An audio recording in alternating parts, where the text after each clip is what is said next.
ഇൻഫ്ലുവൻസേഴ്സിന്റെ life ഒക്കെ ഏതാ സുഖം എന്ന് പറയണവരൊക്കെ ഈ വീഡിയോ ഒന്ന് കൺകുളിർക്കെ കണ്ടാൽ നമുക്കെല്ലാം അറിയാം. നമ്മളെ ഊണ് ഉറക്കില്ലാണ്ട് പണി എടുത്തിട്ടാണ് നിങ്ങൾ പറഞ്ഞ പോലെ ഈ സുഖ ജീവിതത്തിൽ എത്തിയിട്ടുള്ളത്. രാവിലെ തന്നെ ഒരു ഇനോഗ്രേഷൻ കഴിഞ്ഞ ഡ്രസ്സ് മാറ്റി നേരെ പോടെ നമ്മുടെ അങ്കമാലിയിൽ CCFന്റെ ഇവന്റ് ഹോസ്റ്റ് ചെയ്യാൻ. അതും കഴിഞ്ഞ് നേരെ പോയി നമ്മുടെ ബോച്ചയുടെ ഇന്റർവ്യൂ എടുക്കാൻ വേണ്ടിട്ടാ.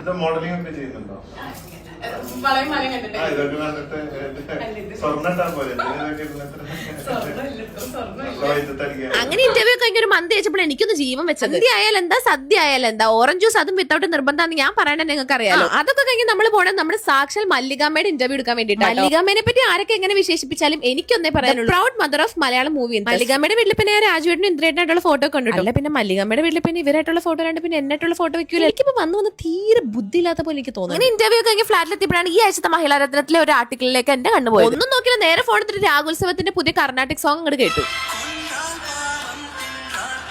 ആഹാ, എത്ര നല്ല അർത്ഥവത്തായിട്ടുള്ള വരി. അങ്ങനെ വൈകുന്നേരം ആയപ്പോഴത്തേക്ക് എനിക്ക് വീണ്ടും വിശക്കാൻ. ഒന്നും നോക്കില്ല, എല്ലാരും കൂട്ടിയിട്ട് നമ്മുടെ കാക്കനാട് പുതിയതായിട്ട് ഓപ്പൺ ആയിട്ടുള്ള അവോ ബർഗേഴ്സിൽ പോയിട്ട് നല്ല ബർഗർ അങ്ങോട്ട് കഴിച്ചു. ഇതോടുകൂടി തന്നെ ഇന്നത്തെ ദിവസം അങ്ങോട്ട് അവസാനിച്ചു. അപ്പൊ ഓക്കെടാ, ബൈഡാ.